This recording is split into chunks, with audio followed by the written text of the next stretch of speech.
From Wish TV and the All Indiana Podcast Network, this is the News 8 Daily 8 Podcast, a Wish TV News 8 update.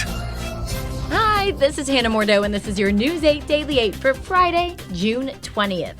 Awesome. Just awesome. I've had season tickets since '84. Man, this is great. Let's go. I can't wait another 25 years.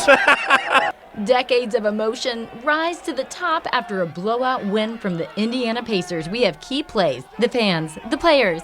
They tell News 8 what Game 7 will mean to them. First, though, this Friday is the first day of summer, and it sure feels like it. Things are heating up, not just from the Pacers game, but we're going to be warm out there, mid-80s today, but get ready. We're pushing for the hottest stretch of 2025 in central Indiana this weekend. We're going to be in the mid-90s, but feel like the triple digits. So get ready for a hot weekend ahead. 16 points, throws it away. Halliburton comes up with it. Cross court, Siakam for the slam. If you were watching the Pacers game last night, Game 6 in one play was smothering defense, leading to a steal by Tyrese Halliburton, a no-look pass to Pascal Siakam, and a thunderous dunk. Halliburton says if the Pacers win the NBA title, people will remember that one for a long time. The Pacers have tied up the finals 3-3 with a 108-91 blowout, setting up one game to decide it all. Game 7 in Oklahoma City. The NBA finals come down to this Sunday. Sports director Anthony Calhoun talked to the team about keeping the season alive.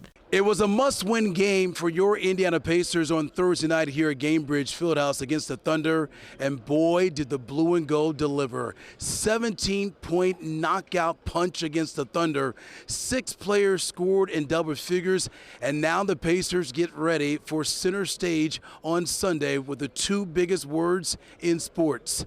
Game 7, with the winner taking it all and the NBA title. One game. I mean, this is what it's all about. I mean, this is what you dream about growing up, this kind of opportunity. It's a very difficult place to play. We know that. But, this is the opportunity to play in a game like this is a great honor and a great privilege. There's nothing like a Game 7 in the NBA Finals. Dreamed of being in this situation my whole life, so to be here is really exciting for me and our group. And, like I said, what's happened in the past doesn't matter. What happened today doesn't matter. It's all about one game, and approaching that the right way. It's just about hard play and again, sacrificing everything. We worked so hard for this opportunity, and you're privileged enough to get it at the highest level ever, and it's just a blessing.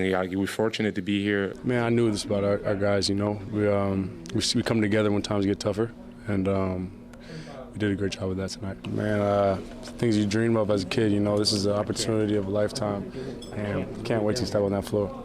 So the final game here at Gainbridge Fieldhouse, these Pacers fans got a chance to see their team get a big-time win. Now the blue and gold will try to give these fans something they've never been able to do in franchise history, and that is win an NBA title.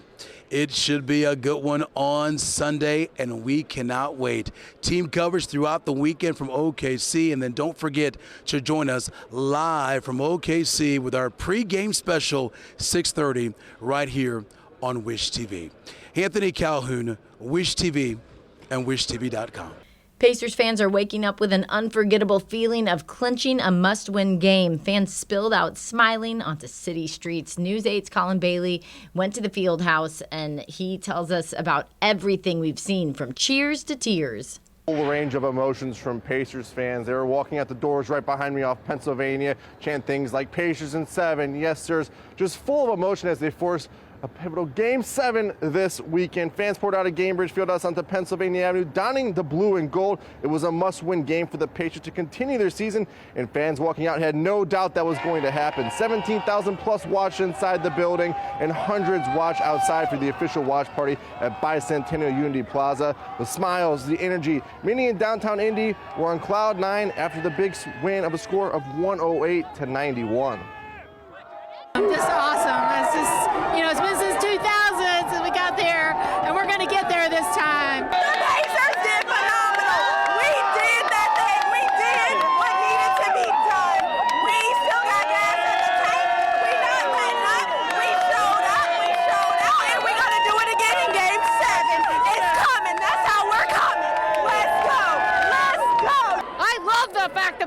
I felt awesome. Who doesn't feel awesome? We all feel awesome, right? Woo! Go Pacers! Just full of emotions now with Game 7 happening Sunday. The Pacers are hosting another watch party here at Gainbridge Fieldhouse. Tickets for that watch party will go on sale tomorrow at 10 a.m. They'll cost you $5 to get into the building here to watch Game 7 of the NBA Finals. Again, 10 o'clock tomorrow. You can try and purchase those tickets via Ticketmaster, and they'll cost you $5. Tip-off, Game 7 on Sunday, 8 p.m. For now, outside of Gainbridge Fieldhouse, I'm Colin Bailey for Wish TV and WishTV.com. In other news, new this morning, IMPD says at least one person is dead after a crash on the far southwest side of Indianapolis. Police say the wreck happened at around 3:15 this morning at Southport Road and Man Road. IMPD says an SUV was the only vehicle involved, but police have not said what caused the crash. Police say the deadly shooting of a toddler in Indianapolis was likely an accident. Prosecutors will decide whether to charge anyone. It happened yesterday afternoon outside a CVS store at 46th and Keystone. Police say they found the child wounded outside a car. They believe the gunfire happened inside it. Investigators are not releasing any specifics about how it happened yet, other than to term it an accident. Prosecutors will decide whether to charge anyone. Police are using the tragedy, though, to remind everyone to keep guns locked up away from children. Thousands of people in central Indiana are once again without power this morning. While crews have restored most of the power knocked out by Wednesday's severe storms, here in Indianapolis, AES says around 13,000 customers woke up in the dark. And statewide, just over 4,000 Duke Energy customers were without power this morning at around 7 a.m. Most of those are around Columbus, Bloomington, or Terre Haute. This week's storms are boiling up some long simmering frustrations about utilities. A family on the east side of Indianapolis tells our team that the power outage from Wednesday's weather is far from a first. Brittany Parksey claims power outages like this one this week are becoming the norm. We didn't used to lose power like this. It was very rare. And then now AES, it's like it's happening every time we have a storm, a really bad storm. AES tells News 8 it has kept a full staff since the storm hit in an effort to get everyone back online. Governor Mike Braun says he will likely dismantle and replace the board tasked with bringing new businesses to the state. Braun told reporters that soon he will name new members to the board of the Indiana Economic Development Corporation. In the past, the governor has questioned the sources of funding for the private foundation that works in conjunction with the IEDC. Some of that funding is not publicly disclosed. A federal appeals court says that for now, President Trump can maintain control of the National Guard troops he deployed to Los Angeles. It was in response to protests against raids from ICE, Immigration and Customs Enforcement. A three-judge panel from the 9th U.S. Circuit Court of Appeals says it is likely that Trump lawfully exercised his authority. Two of the judges on the appeals panel were appointed by Trump during his first term. The case now goes back to a lower court judge who will consider a longer preliminary injunction against Trump's control of the Guard. Authorities are getting specific here in Indianapolis about speed limit changes to 465. The headline, starting July 1st, you will be able to go faster. The full story, not that simple. A new map from INDOT, you can see it on WishTV.com. It makes it clear you will not be able to speed up to 65 miles per hour for the whole loop around 465. The map from INDOT lays it out. There are orange stretches west, southwest, some on the east side. They will be 65. The southeast side shows blue, which means variable speed limits. You will have to watch the digital signs depending on the hour and day. The north and northeast sides are still under construction and will stay 55 or lower until that's done. In the northwest corner, the 865 dog leg, it stays 55 and expected to stay that way.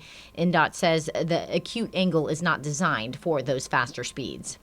Now let's go to Jane King with your business headlines. She starts with a big data breach. Newly discovered data breach includes more than 16 billion logins that include Apple credentials, social media. Now, according to a report from Cyber News, the staggering amount of information is contained in numerous data sets that have been kind of gradually uncovered since the start of the year. So they're just now getting a sense of how big this is. So far, the researchers have discovered 30 data sets, each containing up to 3.5 billion records. This includes everything from social media and VPN logins to corporate platforms. Cybersecurity experts say the single best thing you can do to protect protect your online accounts is to enable two-factor authentication. Well, American Airlines has suspended daily flights from the U.S. to Doha, Qatar, due to military action and heightened tensions in the Middle East. United has paused service to Dubai, citing safety concerns, and will resume flights when it's safe. Other airlines, including Delta, Air France, KLM, Air Canada, have suspended or canceled routes to cities in the Gulf region due to airspace disruptions. Well, another major car recall, this time it's Ford, recalling nearly 200,000 Mustang Mach-E vehicles, model years 2021 to 2025. The NHTSA says when the battery is low, a software glitch could make the electronic door latches remain locked after the driver has shut the front door. So that would be especially bad for children who could get trapped in the back seat. Customers should bring their vehicle to a dealer when notified for a software update. And also, the Federal Reserve indicated it was in no hurry to cut interest rates. Michael Reinking, senior market strategist at the New York Stock Exchange, says the Federal Reserve is in a very difficult spot. And they're going to want to see kind of the impact of tariffs on the economy in the coming months. That puts us in a little bit of a difficult scenario. Well, the Federal Reserve meets again in late July. And stocks were mixed and little changed Wednesday on the heels of that Fed decision. Investors all are still eyeing Iran as President Trump has not ruled out military action against the nation. Today, stocks a little bit lower and oil is higher. Live from the New York Stock Exchange, I'm Jane King. Back to you. This morning, a judge in Randolph County is set to hear arguments about whether to pause a part of the new state budget. A late addition to the budget bill would force the Rural Union School Corporation to shut down. News 8's Hernan Gutierrez has been following the story since the legislative session, and he tells us that this could cause the school district to close soon. The new state budget takes effect 10 days from now on July 1st. You might remember state lawmakers added a last-minute provision to that would dissolve union schools by July 1st of 2027. However, the law would restrict the school district from taking on new obligations after July 1st of this year, effectively closing the school corporation immediately. Last month, union schools sued the state and Governor Mike Braun and filed for an injunction to pause this from taking effect while the case continues in court. The superintendent says the provision preventing new obligations would keep them from hiring and paying teachers and staff. The lawsuit argues that would violate the state constitution's guarantee of a free and appropriate public education. The Republican lawmakers who pushed to close the school district cite low test scores as the reason, but they introduced the measure right before the end of the session and long after public comment would have been allowed. Union schools serve about 300 students in person in Randolph and Henry counties, but it also teaches 9,000 students online through a partnership with the Indiana Digital Learning School. The superintendent told me back in April he believes they are being singled out because of those online services. The hearing is scheduled for 9:30 this morning. IT-Mate's Cody Fisher will be there, and we'll have more tonight at 5 and 6. Reporting in the newsroom, I'm Hernan Gutierrez for Wish TV and WishTV.com. This has been your News 8 Daily from Wish TV. I'm Hannah Mordeau. Watch us on Wish TV and WishTV.com.